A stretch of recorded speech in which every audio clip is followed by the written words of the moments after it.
नमस्कार, ABP news में आपका स्वागत है। मैं हूं रोहित सिंह सावल। भारत का हूं, भारत की बात करता हूं। नेता दो तरह के होते हैं, एक वो जो अपने काम से पहचाने जाते हैं और दूसरे वो जो अपनी जुबान और सियासी गोलबंदी की वजह से। उत्तर प्रदेश में बीजेपी के पास दोनों ही कैटेगरी के नेता हैं।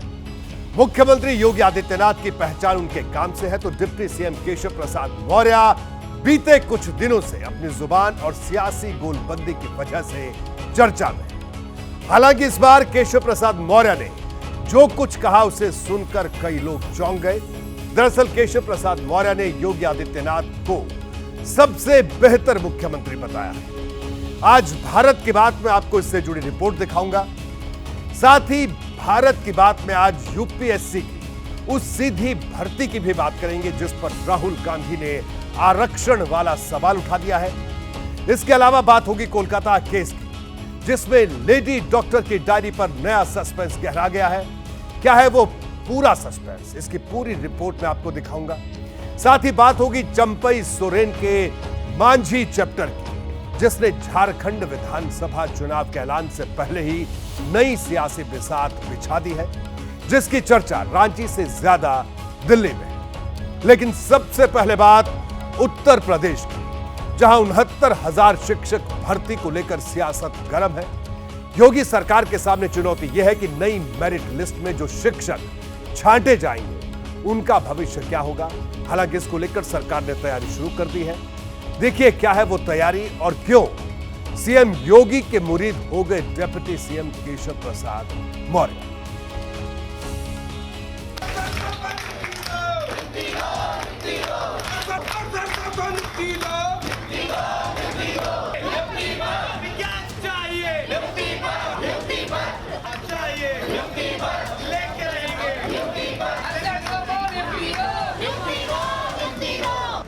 उनहत्तर 69,000 शिक्षक भर्ती से जुड़े मामले में हाईकोर्ट का फैसला इन प्रदर्शनकारियों के पक्ष में आया तो सवाल भविष्य को लेकर खड़े हो गए। सवाल यह है कि नई मेरिट बनने के बाद नौकरी कर रहे जो शिक्षक निकाले जाएंगे उनका क्या होगा। अगर बीच नौकरी से हजारों की संख्या में शिक्षकों को हटाया जाएगा तो क्या इसका राजनीतिक असर नहीं पड़ेगा। ये दोनों ही सवाल योगी सरकार के लिए किसी चुनौती से कम नहीं। यही वजह है कि अब सरकार बीच का रास्ता निकालने की तैयारी में है। पहली बड़ी बात यह है कि योगी सरकार हाईकोर्ट के फैसले के खिलाफ सुप्रीम कोर्ट नहीं जाएगी। इससे उस वर्ग के बीच दोबारा भरोसा पैदा करने की कोशिश होगी जो लंबे वक्त से प्रदर्शन कर रहे थे। दूसरी बड़ी बात यह है कि जिन शिक्षकों की नौकरी जाएगी सरकार उनका समायोजन करने की तैयारी में जुटी है। माननीय मुख्यमंत्री जी ने स्पष्ट अधिकारियों को निर्देश दिया है कि जो 69,000 शिक्षक भर्ती में ऑर्डर आया है हाईकोर्ट का, उसका हम पालन करेंगे और किन्हीं भी अभ्यर्थियों का, किन्हीं भी शिक्षकों के साथ अहित नहीं होगा, वो चाहे जिस वर्ग का होगा। माननीय मुख्यमंत्री जी न्यायप्रिय मुख्यमंत्री, हम लोग लगातार कर रहे हैं। जब माननीय हाईकोर्ट का आदेश आया है, जब उनके समक्ष बात गई है, उन्होंने मीटिंग किया, उन्होंने कहा है कि जो भी आरक्षण के नियम है और अन्य जितने भी जो भी प्रावधान होते हैं भर्ती के, उन नियमों के हिसाब से हम नई सूची जारी करेंगे और जल्द जल्द विद्यालय भेजेंगे।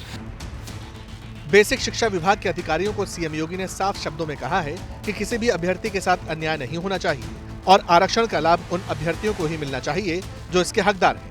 अब सरकार भविष्य के लिए रोड मैप बनाने में लगी है ताकि कोई भी पक्ष नाराज न रहे। जो संविधान प्रदत्त आरक्षण है उसका पूरा पालन किया जाएगा। नंबर 1, जो अन्य अभ्यर्थी हैं उनके साथ किसी प्रकार का अन्याय नहीं होगा। सभी विभागों को आदेश दिया है कि कहीं भी आरक्षण के प्रति किसी प्रकार की लापरवाही कोई भी बरती ना जा सके। सरकार सबको खुश रखने की कोशिश तो कर रही है, लेकिन सवाल अब भी ये है कि जब नई मेरिट लिस्ट बनेगी तो उसमें कितनी छंटनी होगी। उसकी संख्या 5,000 होगी या 25,000, इसका अभी तक कोई सटीक अनुमान नहीं है। उधर समाजवादी पार्टी लगातार गड़बड़झाले को लेकर हमलावर है। मुख्यमंत्री आज बैठक कर रहे हैं, उस समय भी ये अभ्यर्थी जगह जगह गए। केशव प्रसाद मौर्य के यहाँ भी गए, ओम प्रकाश राजभर के यहाँ भी गए, किसी ने नहीं सुना। सीएम के कहने और करने में बहुत फर्क होता है। कहते वो बहुत कुछ है, ये पहले भी वो कर सकते थे। आज हाई कोर्ट के आदेश के पास उन पर बाध्यता है कि उनको ये करना चाहिए। 69,000 शिक्षकों की भर्ती को लेकर बीजेपी के भीतर भी सवाल उठ रहे थे। हाईकोर्ट का फैसला आते ही डिप्टी सीएम केशव प्रसाद मौर्य का पोस्ट भी सुर्खियों में रहा। लेकिन अब जब केशव मौर्य ने सीएम योगी की मिर्जापुर के मंच से तारीफ की तो कई लोगों को धक्का लग गया। ये जानती और मानती है कि हमारी डबल इंजन की सरकार स्वतंत्र भारत के इतिहास में सबसे अच्छा काम कर रही है। देश में वो जो मुख्यमंत्री योगी आदित्यनाथ जी जैसा दूसरा मुख्यमंत्री है क्या? और प्रदेश के हमारे मुख्यमंत्री जब पूरे देश के मुख्यमंत्रियों की तुलना होती है उसमें सबसे अच्छा काम उनकी अगुवाई में किया जा रहा है। केशव प्रसाद मौर्य ने योगी आदित्यनाथ की तारीफ की तो अखिलेश यादव ने फिर उन पर तंज कस दिया। अखिलेश यादव ने एक्स पर लिखा, कोई उप डबल हार के उपहार के बाद भी डबल इंजन का प्रशंसा प्रमाण पत्र बांट रहे हैं। अगर माननीय सही काम कर रहे होते तो 2 उप मुख्यमंत्री की क्या जरूरत पड़ती? इसका मतलब या तो वो सही काम नहीं कर रहे हैं या फिर बाकी 2 बेकाम हैं, नाकाम हैं। और उनका काम दरबारी चरण की तरह करना बस स्तुतिगान है। अगर उप सच में उपयोगी होते हैं तो दिल्ली के मंडल में भी होने चाहिए थे, परंतु है नहीं। इसका जवाब देंगे उप या रहेंगे चुप। अखिलेश यादव इन दिनों योगी आदित्यनाथ से ज्यादा केशव प्रसाद मौर्य पर हमला करते हुए देखे जा रहे हैं। अब अखिलेश की तरफ से हमला हुआ है तो जवाब केशव मौर्य की तरफ से भी जरूर आएगा। और अब बात यूपीएससी की उन सीधी भर्तियों की जिसे लेटरल एंट्री कहा जाता है। यूपीएससी ने अलग अलग मंत्रालयों और विभागों में निदेशक, संयुक्त सचिव और उप सचिव के 45 पदों के लिए जो विज्ञापन निकाला है उस पर बड़ा विवाद खड़ा हो गया है। कल कांग्रेस ने कहा था कि ऐसी भर्तियां संघ से जुड़े लोगों के लिए ब्यूरोक्रेसी में बैकडोर एंट्री का काम कर रही हैं और आज राहुल गांधी ने आरक्षण वाला सवाल उठा दिया। देखिए ये खास रिपोर्ट।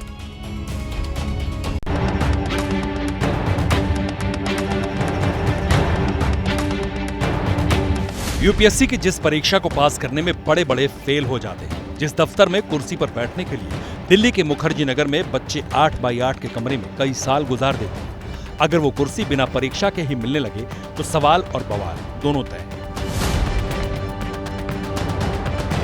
हो भी यही रहा है। यूपीएससी में बिना परीक्षा होने वाली भर्ती यानी लेटरल एंट्री पर बड़ा सियासी बवाल खड़ा हो गया है। राहुल गांधी ने पहले संघ लोक सेवा आयोग को लेकर राष्ट्रीय स्वयंसेवक संघ वाला तंज कसा था और अब आरक्षण वाला तीर चलाते हुए इसे पिछड़ों, दलित और आदिवासियों पर हमले से जोड़ दिया। राहुल ने एक्स पर लिखा, लेटरल एंट्री दलित, ओबीसी और आदिवासियों पर हमला है। बीजेपी संविधान को खत्म करने और बहुजन को आरक्षण से वंचित करने के लिए राम राज्य की गलत परिभाषा पेश कर रही है। राहुल गांधी ने लेटरल एंट्री को संविधान खत्म करने और आरक्षण छीनने की चाल बताया तो जवाब लेकर बीजेपी सामने आ गई और राहुल पर एक बार फिर देश का माहौल खराब करने का आरोप लगाया। भ्रम फैलाने की ये कोशिश की जा रही है। मैं चुनौती कर देता हूं, अगर थोड़ी सी भी पारदर्शिता और मानवता और नैतिकता है तो आए बहस करें, उसके नोटिफिकेशन को देखें। भ्रम फैला करके भारत को क्या करना चाहते हैं? हर चीज में भ्रम। यूपीएससी में लेटरल एंट्री का मुद्दा ऐसे वक्त में उछला जब जम्मू कश्मीर और हरियाणा में विधानसभा चुनाव होने वाले हैं, जबकि महाराष्ट्र और झारखंड में भी कुछ वक्त बाद चुनाव होना है। कांग्रेस अध्यक्ष मल्लिकार्जुन खड़गे कुछ और आंकड़े लेकर सामने आए। उन्होंने एक्स पर लिखा, सरकारी नौकरी देने की जगह पीएसयू को बेचा गया और 5 लाख से ज्यादा पद खत्म किए गए। कैजुअल और कॉन्ट्रैक्चुअल भर्ती में 91% का इजाफा हुआ। 2022-23 तक SC/ST, ओबीसी के 1,30,000 पद कम हुए। आपने बीजेपी की पूरी रणनीति या पॉलिसीज देखी है तो वो एंटी रिजर्वेशन, वो एंटी दलित, एंटी आदिवासी, एंटी ओबीसी रह चुकी है और वो कोई भी मौका नहीं छोड़ती कि इसको कैसे ख़त्म करें। तो अलग अलग आइडियाज़ लेके आती है जो उसको आप बैकडोर एंट्री कह सकते हैं ताकि लोग उनको इजीली नहीं समझे। कांग्रेस लेटरल भर्ती पर सवाल उठा रही है तो बीजेपी उसे इतिहास का आईना दिखा रही है। पूछा जा रहा है कि मनमोहन सिंह से लेकर मोंटेक सिंह आहलूवालिया किस रास्ते से विभागों में गए थे। इस सवाल का जवाब खड़गे ने दिया। उन्होंने एक्स पर लिखा, हम लेटरल एंट्री गिने चुने स्पेशलिस्ट और एक्सपर्ट्स को कुछ सेक्टर स्पेसिफिक पदों में उनकी उपयोगिता के अनुसार नियुक्त करने के लिए लाए थे, पर मोदी सरकार ने लेटरल एंट्री का प्रावधान सरकार में एक्सपर्ट्स नियुक्त करने के लिए नहीं बल्कि दलित, आदिवासी, पिछड़े वर्गों का अधिकार छीनने के लिए किया है। SC, ST, OBC, EWS के पद अब RSS के लोगों को मिलेंगे। ये आरक्षण छीनकर संविधान को बदलने का भाजपाई चक्रव्यूह है। यूपीएससी में बिना परीक्षा नौकरी का विवाद इतना ज्यादा बढ़ गया है कि अब आम आदमी पार्टी उत्तर प्रदेश में आंदोलन की शुरुआत करने जा रही है। आम आदमी पार्टी भी इस बात का पूरी तरीके से विरोध करती है और हम लोग इसका विरोध करेंगे। उत्तर प्रदेश में हमारी सभी जिला इकाइयों से बातचीत हुई है, इसको लेके हम लोग पहला आंदोलन उत्तर प्रदेश से शुरू करेंगे और सभी जिलों में इसको लेके प्रदर्शन करेंगे। इस देश के अंदर आरक्षण खत्म करने की भाजपा की नापाक कोशिश को कामयाब नहीं होने देंगे। सबके अपने अपने तर्क हैं। कोई भविष्य का डर दिखा रहा है तो कोई इतिहास के आंकड़े बता रहा है। बिना परीक्षा भर्ती पर सियासत अभी कुछ दिनों तक इसी तरह जारी रहेगी। देखिए, अब मैं आपको बताता हूं कि लेटरल एंट्री यानी सीधी भर्ती क्या है, जिस पर इस वक्त सियासी बवाल हो रहा है। देखिए, लेटरल एंट्री यानी सीधी भर्ती के जरिए एक्सपर्ट्स को सीनियर ब्यूरोक्रेट्स के पद पर नियुक्त किया जाता है। उन्हें कॉन्ट्रैक्ट के जरिए संयुक्त सचिव, निदेशक और उप सचिव पद पर सीधे नियुक्त किया जाता है। सरकार कहती है कि इसके जरिए अलग अलग क्षेत्र के एक्सपर्ट्स की प्रतिभा इस्तेमाल करना चाहती है। यूपीएससी की तरफ से की जाने वाली इन सीधी भर्तियों को आरक्षण के दायरे से बाहर रखा गया है और इसी पर बवाल। इस तरह से सीनियर ब्यूरोक्रेट्स के पद पर नियुक्तियां पहले भी होती रही हैं। यूपीएससी ने इस बार भी 45 पदों के लिए विज्ञापन निकाला है। इनमें 10 पद संयुक्त सचिव के हैं, 35 पद पर निदेशक और उप सचिवों की भर्ती जारी है, जिन्हें 3 साल के कॉन्ट्रैक्ट के आधार पर नौकरी दी जाएगी। अच्छा प्रदर्शन करने वालों का कॉन्ट्रैक्ट बढ़ाया भी जा सकता है। बहरहाल बढ़ते आगे और अब बात कोलकाता केस से जुड़ी उस ब्लैक डायरी की, जिसमें कई राज दबे होने की बात कही जा रही है। सीबीआई को अंदेशा है कि लेडी डॉक्टर के शव के पास से जो डायरी बरामद हुई वो मामले की तह तक ले जा सकती है, लेकिन सवाल है कि इस डायरी से जो पन्ने फाड़े गए उसे कौन ले गया। इस बीच कोलकाता केस को लेकर दिल्ली तक हलचल तेज है। राज्यपाल सीवी आनंद बोस ग्राउंड रिपोर्ट के साथ दिल्ली पहुंच चुके हैं और दूसरी तरफ अलग अलग शहरों में प्रदर्शन जारी है।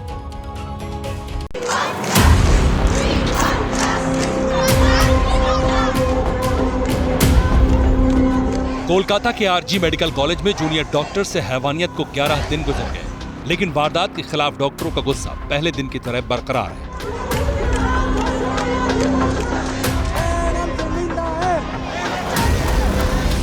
इस बीच एक मेजर डेवलपमेंट हुआ। कोलकाता कांड के बाद से बैकफुट पर दिख रही तृणमूल कांग्रेस ने सीबीआई पर अब तक का सबसे बड़ा हमला बोल दिया।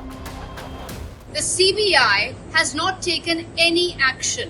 The CBI has not summoned even a single suspect for questioning. Is the CBI trying to hand over the political advantage to the BJP by keeping silent and not allowing the truth to come out? TMC ने कोलकाता कांड की जांच के बहाने CBI और BJP को निशाना बनाने की कोशिश की, लेकिन टीएमसी के ही नेता मदन मित्रा ने विवादित बयान देकर पार्टी को 2 कदम पीछे धकेल दिया। हम लोग देखा है बीजेपी का सिंबल और एसएफआई का पताका, ये लोग घुस गया था और उसका मिছিল का अंदर में घुस के ये लोग तांडव चलाए थे और इसका बाद एक कांड हुआ। लेकिन अगर ये कांड और एक बार होगा तो तृणमूल भी रोड पे होगा। करती है। बीजेपी ने आरोपों का जवाब दिया और सीधे ममता बनर्जी को ही कटघरे में खड़ा कर दिया।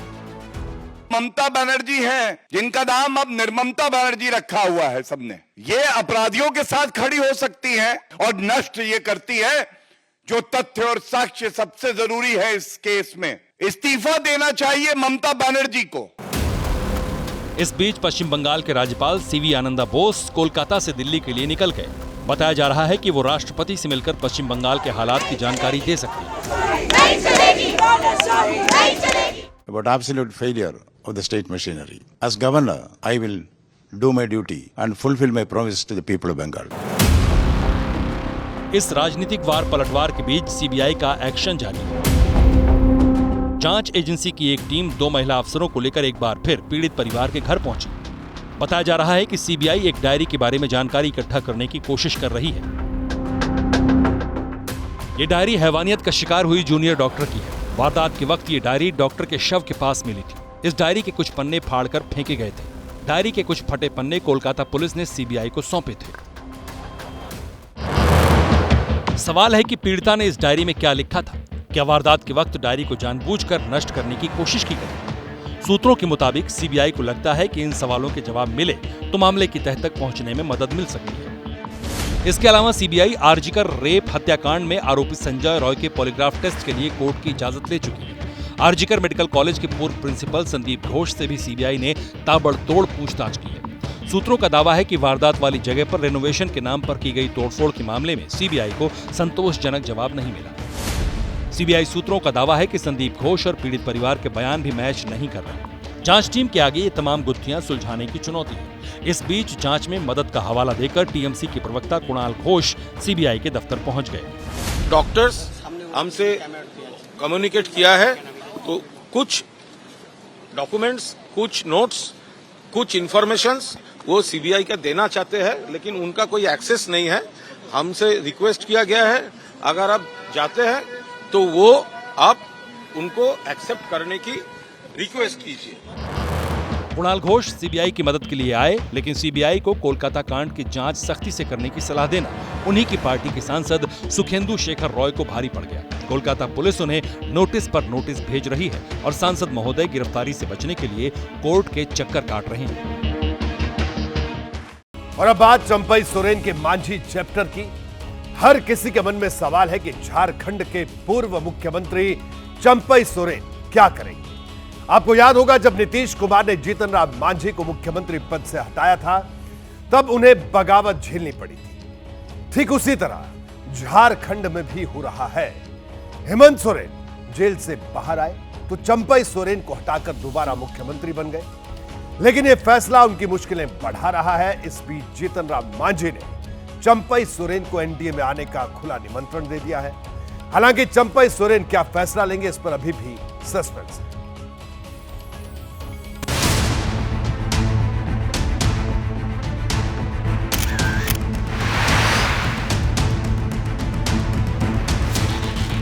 सरकार को कोई खतरा नहीं है और मुझे लगता है एक विधायक के जाने से कहीं कोई फर्क भी नहीं पड़ेगा। तिरस्कृत और अपमानित किया इन्होंने पूर्व मुख्यमंत्री चंपई सोरेन को।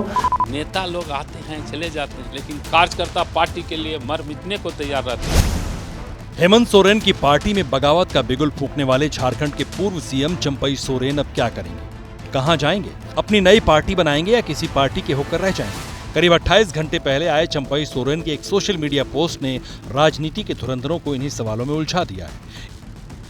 इसी बीच जेएमएम ने चढ़ाने वाले मजमून के साथ चंपई को घर वापसी का ऑफर भेज दिया। विपक्षियों के द्वारा फैलाए गए जाल में वो कहीं फंसते हुए नजर आ रहे हैं। अभी भी वक्त है। मैं आपके चैनल के माध्यम से अपील करूंगा चंपई बाबू से कि ये उनका घर है, अपना घर है, इस घर में आए, सम्मान यही मिलेगा। सर, जो खबरें आ रही हैं कि उनके साथ जेएमएम के 4-5 विधायक, सभी विधायकों ने इसका खंडन किया। पूरी तरह से पार्टी एकजुट है, इंटैक्ट। झारखंड मुक्ति मोर्चा राज्य की सोरेन सरकार को मजबूत बता रही है। घर में फूट के लिए बीजेपी पर आरोप लगा रही है। जाहिर है साथी भी यही दोहराते, लेकिन कांग्रेस का कंफ्यूजन सामने आ गया। उनको 7 बार विधायक बनाया, मुख्यमंत्री जैसे महत्वपूर्ण पद पर सुशोभित किया। उनको तो सम्मान देने का पार्टी ने किया है। नेता लोग आते हैं चले जाते हैं, लेकिन कार्यकर्ता जहां के तहां रहती है। कार्यकर्ता पार्टी के लिए मर मिटने को तैयार रहते हैं। गठबंधन की सरकार है और आगे भी गठबंधन की सरकार रहेगी। झारखंड मुक्ति मोर्चा का अंदरूनी मामला है। हेमंत सोरेन जी अच्छे संगठनकर्ता भी हैं और अच्छे मुख्यमंत्री भी रहे हैं। राजनीति की सभी बारीकियां समझते हैं, जानते हैं, और उनके अंदरूनी मामले हैं तो उस पर विशेष कुछ मुझे कहने की आवश्यकता नहीं है। चंपई सोरेन को लेकर चर्चाओं के पीछे की क्रोनोलॉजी भी कमाल की है। पहले चंपई सोरेन की बीजेपी में शामिल होने की खबरें उड़ी, फिर 18 अगस्त को दोपहर करीब 1 बजे चंपई सोरेन उड़कर दिल्ली आए और उसी दिन शाम 5:49 पर सोशल मीडिया पर मन की पीड़ा बताता उनका पैगाम आ गया। सोशल मीडिया पोस्ट में चंपई सोरेन ने 4 बड़ी बातें कही। झारखंड राज्य के लिए आंदोलन में अपना योगदान याद दिलाया, पार्टी पर अपमानित करने का आरोप लगाया, हेमंत सोरेन को कुर्सी का लोभी साबित करने की कोशिश की और अपने लिए 3 विकल्प रखे। पहला है राजनीति से संन्यास, दूसरा अलग पार्टी बनाना और तीसरा किसी के साथ हो जाना। इसी बीच केंद्रीय मंत्री जीतन राम मांझी के सोशल मीडिया पोस्ट ने माहौल गर्म कर दिया। मांझी ने चंपई सोरेन को टैग करते हुए एक्स पर लिखा, चंपई दा आप टाइगर थे, टाइगर हैं और टाइगर ही रहेंगे। एनडीए परिवार में आपका स्वागत है, जोहार टाइगर। जीतन राम मांझी का यह पोस्ट आते ही इंडिया अलायंस को झारखंड में बीजेपी की साजिश दिखाई देने लगी। हरियाणा में 1 अक्टूबर को वोटिंग होनी है, जिसके नतीजे 4 अक्टूबर को आएंगे। दिन कम बचे हैं और तैयारी तेज हो गई है। आज बीजेपी ने प्रदेश मैनिफेस्टो समिति की घोषणा की, जिसके प्रमुख जाट समाज से आने वाले ओपी धनखड़ बनाए गए हैं, तो उधर कांग्रेस के दिग्गज नेता और पूर्व मुख्यमंत्री भूपेंद्र सिंह हुड्डा ने पंजाबी वोटर्स को रिझाने की कोशिश शुरू कर दी है। क्या है हुड्डा का पंजाबी तड़का, देखिए ये रिपोर्ट।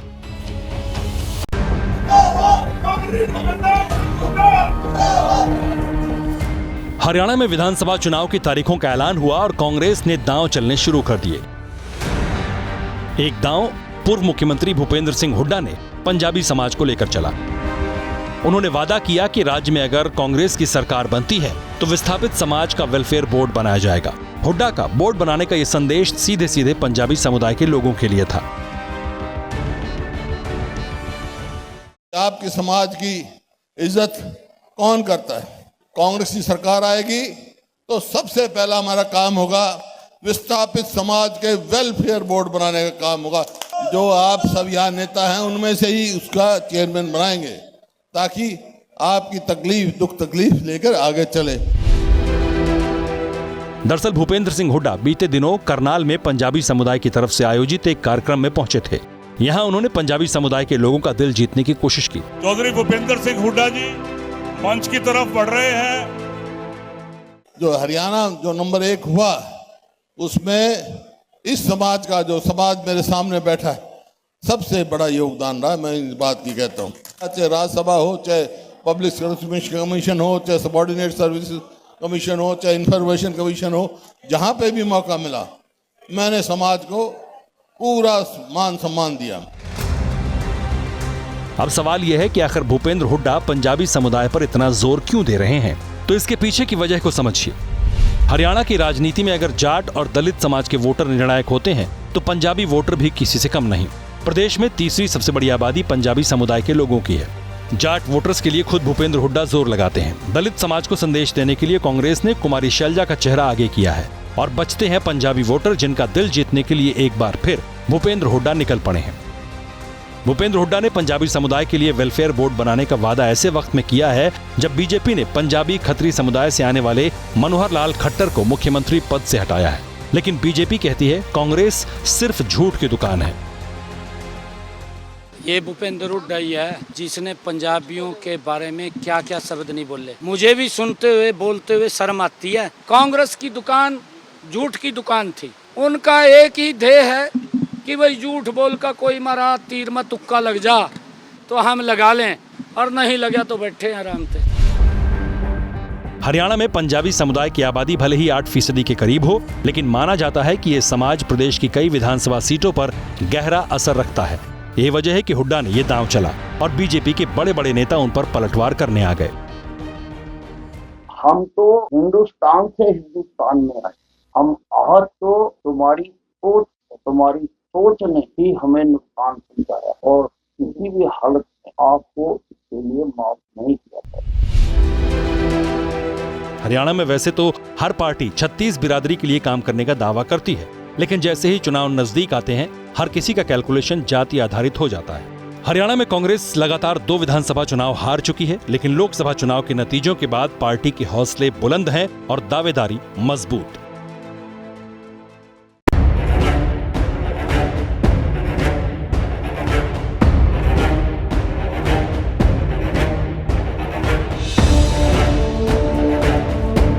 पानी में स्टंट, मुसीबत प्रचंड। जल से जबरदस्ती, मझधार में फंसी कश्ती।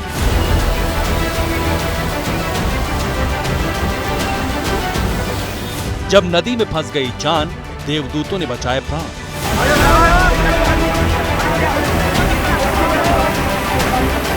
वायनाड से 18 दिन बाद आई तस्वीर, डूबती दिखी गांव की तकदीर।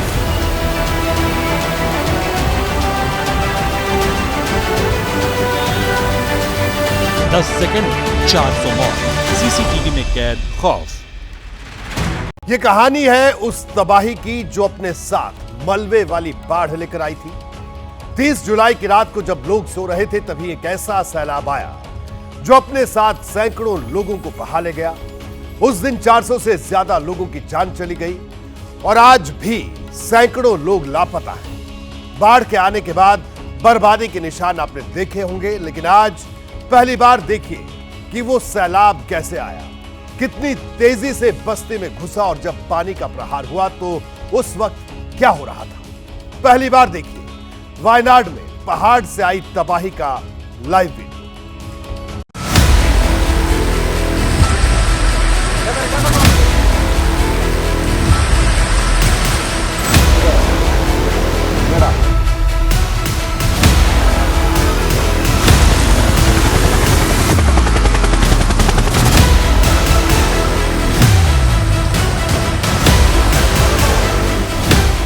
तीस जुलाई का डराने वाला मंजर जब सारी बस्ती हो गई थी खंडहर। यही वो केंद्र है जब सोते हुए सैकड़ों लोगों पर मौत बनकर टूट पड़ी थी पहाड़। सबसे ज्यादा मौतें इसी जगह पर हुई। बहुत डर लग रहा था उधर।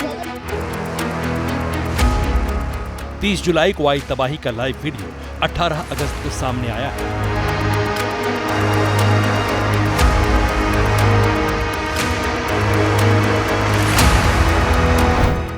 उस भयानक रात में पहाड़ से निकले मलबे ने इतनी तेजी से बस्ती को अपनी आगोश में ले लिया कि आज भी उसमें दबे लोगों की तलाश हो रही है।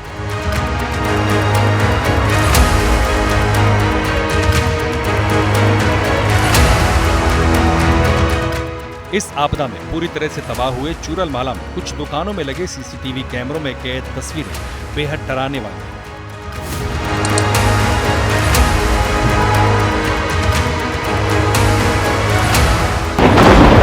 एबीपी न्यूज के पास आती हुई तबाही के कई वीडियो हैं। एक एक वीडियो को ध्यान से देखिए और समझिए कि जब सैलाब आता है तो भागने का मौका क्यों नहीं मिलता।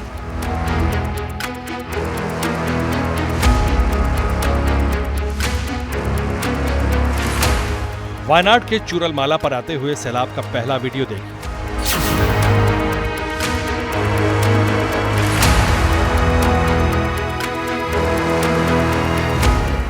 सीसीटीवी फुटेज के ऊपरी हिस्से में बाईं ओर दिन और समय दर्ज है।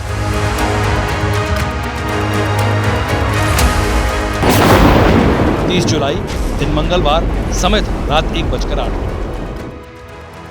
18 सेकंड के इस वीडियो को ध्यान से देखिए।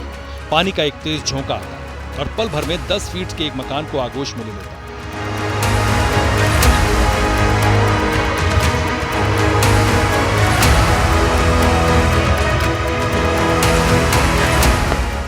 और देखते ही देखते सैलाब सीसीटीवी कैमरे तक पहुंच जाता है।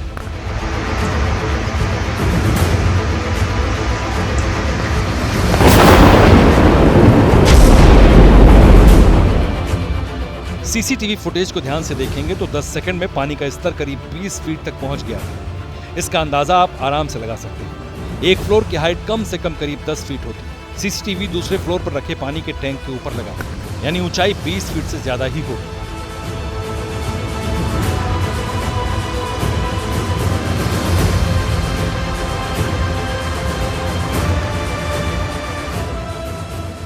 सैलाब पहले सामने वाले घर को तबाह करता है, फिर एक झोंके में पानी की टंकी को गिरा देता है। उसके बाद सीसीटीवी कैमरे को भी जद में ले लेता है।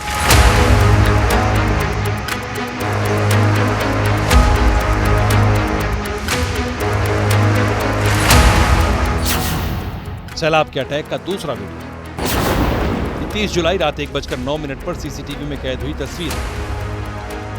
बाहर कुर्सियां रखी हैं, बिल्कुल सन्नाटा है। तभी राइट साइड से सैलाब का हमला होता है और पल भर में सब कुछ बहा ले जाता है।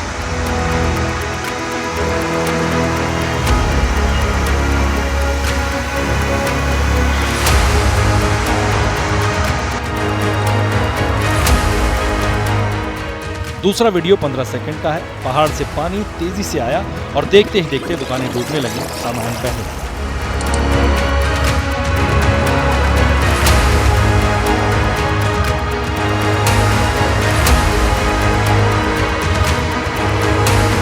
और ये तबाही जब चली गई तो बर्बादी के निशान छोड़ गई। सुबह होने पर न दुकानें मिली न घर, सब कुछ खंडहर हो चुका था।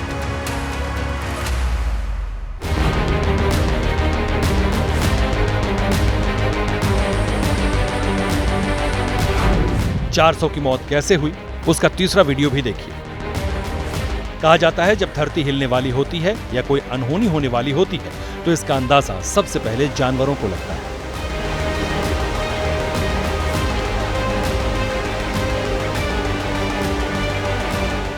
वायनाड से आए तबाही के तीसरे वीडियो में कुछ ऐसा ही दिखा।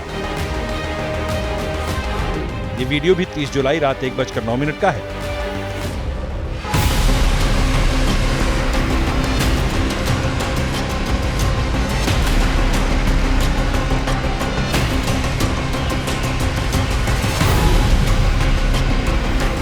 दूसरे एंगल से कैद इस सीसीटीवी में आप देख सकते हैं कि आगे आगे एक डॉगी भाग रहा है और पीछे पीछे सैलाब।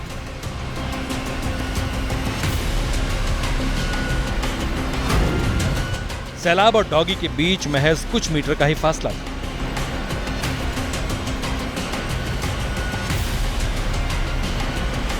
आमतौर पर एक सामान्य डॉगी छोटी दूरी 45 से 50 किलोमीटर प्रति घंटे की रफ्तार से दौड़ सकता है। ग्रेहाउंड कुत्ते 60 से 70 किलोमीटर प्रति घंटे की रफ्तार से दौड़ते हैं। यानी वायनाड में जब सैलाब का हमला हुआ तो पानी की रफ्तार करीब 35 से 40 किलोमीटर प्रति घंटे की रही होगी, क्योंकि डॉगी अपनी पूरी ताकत से दौड़ता दिखाई दे रहा है और बाढ़ भी उसी रफ्तार से पीछा कर रही है।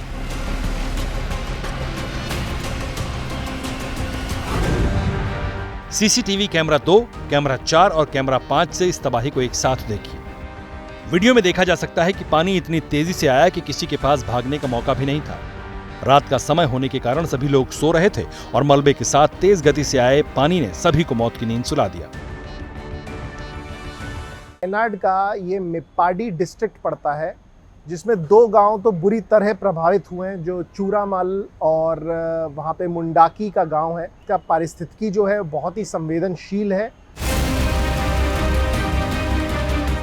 वायनाड अभी भी विनाशकारी लैंडस्लाइड के सदमे से उबरा नहीं है। ऐसे में रविवार को सामने आए सीसीटीवी फुटेज ने वायनाड के लोगों के मन में इस भीषण आपदा की भयावह यादों को फिर से ताजा कर दिया है। इस हादसे में 400 से ज्यादा लोगों की मौत हो चुकी है। 397 लोग गंभीर रूप से जख्मी हैं। 214 लोगों को मलबे से जिंदा निकाला गया। 119 लोगों की तलाश अब भी जारी है। कुल 1555 आशियाने बर्बाद हो चुके हैं। अन्य 100 इमारतें भी क्षतिग्रस्त हैं। 290 एमएसएमई दुकानें, सड़क और 3 पुल पूरी तरह से नष्ट हो गए हैं। इसके अलावा 626 एकड़ में लगी फसलें भी बर्बाद हो गई थी। इस बाढ़ से प्रभावित 1427 लोगों को 13 राहत शिविरों में रखा गया है। इससे पहले जो फ्लड्स आए थे, जो बाढ़ आई थी केरल में 2016 में, वो इससे बहुत ही भयानक थी। उससे कुछ सीख न लेते हुए दोबारा हमने यहाँ पर देखा कि वायनाड में फिर से वही जो विकास का मॉडल है वो दोहराया गया और फिर से वो जो स्लज और स्लरी था उसके सामने कोई भी मानव संरक्षित घर या बिल्डिंग बच नहीं पाई। केरल सरकार वायनाड के सैलाब से प्रभावित क्षेत्रों में राहत और पुनर्वास कार्य में जुटी है ताकि लोगों के जीवन को वापस पटरी पर लाया जा सके। केरल सरकार मुंडकई और चुरलमाला क्षेत्रों में लैंडस्लाइड से प्रभावित लोगों को आर्थिक मदद भी दे रही है। देश के दक्षिण से लेकर उत्तर तक और पूरब से पश्चिम तक बाढ़ और बारिश का तांडव थम नहीं रहा। रोज किसी न किसी शहर से सैलाब की तस्वीरें आ रही हैं। महाराष्ट्र, मध्य प्रदेश, उत्तराखंड में सैलाबी सितम की तस्वीर देखी।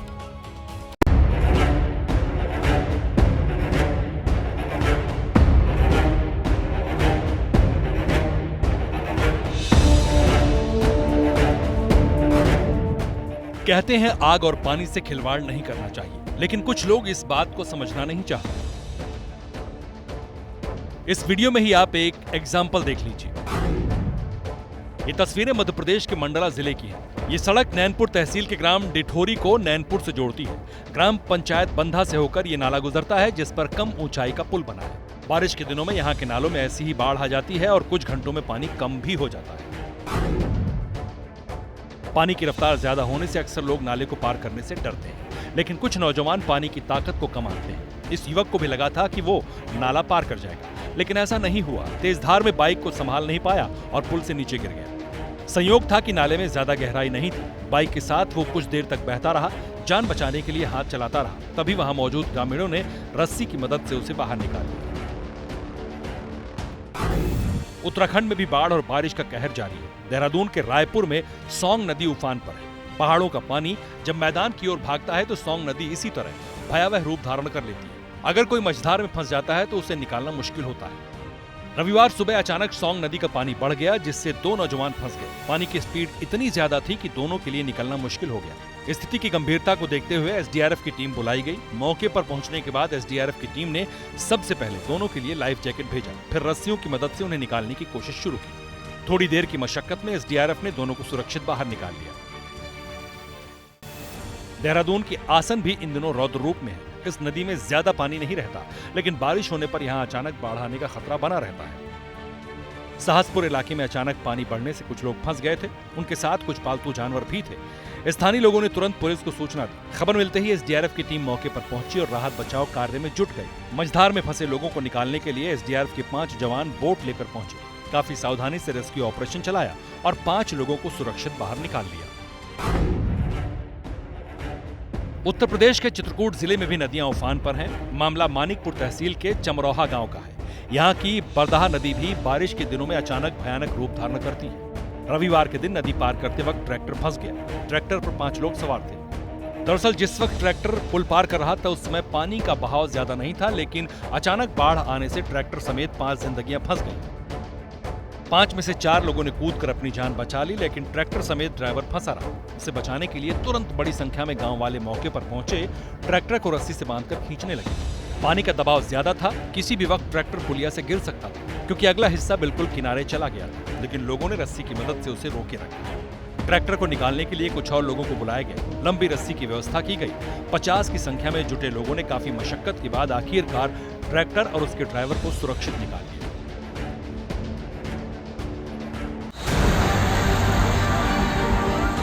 महाराष्ट्र के पुणे शहर में 18 अगस्त को हुई लगातार बारिश से पूरा शहर जलमग्न हो गया। रात में भी रुक रुक कर हुई बारिश से सड़कों पर पानी भर गया। ये पुणे का नागजारी नगर है। यहाँ के लकड़ी बाजार की हालत देखिए। नाले पानी खींच नहीं रहे, बल्कि सड़क पर ही फेंक रहे हैं। रोड और गलियों में मानो नदी बह रही हो। कई घरों और दुकानों में लबालब पानी भर गया। कहीं घुटने भर तो कहीं कमर भर पानी से होकर लोग अपने काम पर आते जाते दिखे।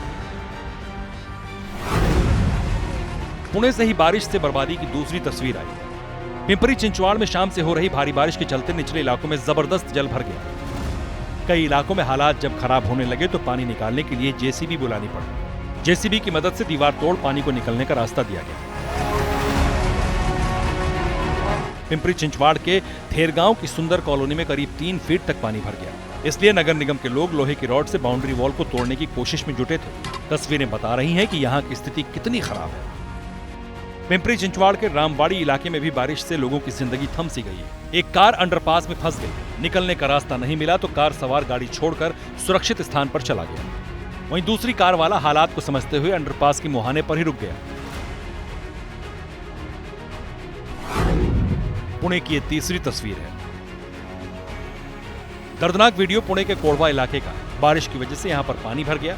40 साल की महिला दीवार के पास से होकर गुजर रही थी, तभी करंट की चपेट में आई और वहीं पर दम तोड़ दिया। दरअसल बिजली का तार पानी से टच कर रहा था। महिला को इस बात की जानकारी नहीं थी और ना ही आसपास के लोगों को इसकी भनक थी। जैसे ही दीवार के पास पहुंची, बिजली के झटके ने उसकी जान ले ली।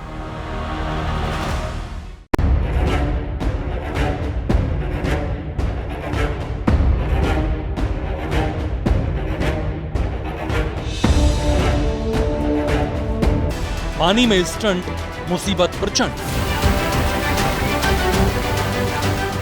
जल से जबरदस्त, मझधार में फंसी कश्ती।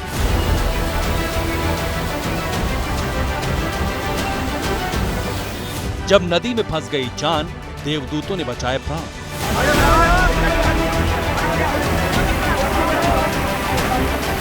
वायनाड से 18 दिन बाद आई तस्वीर, डूबती दिखी गांव की तकनीक।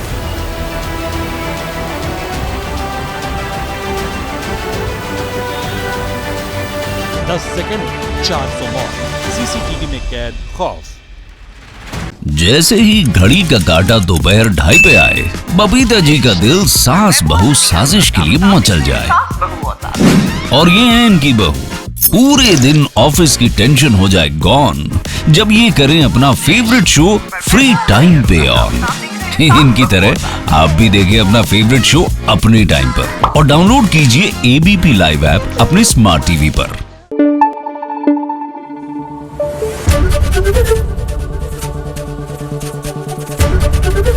एबीपी न्यूज आपको रखे आगे।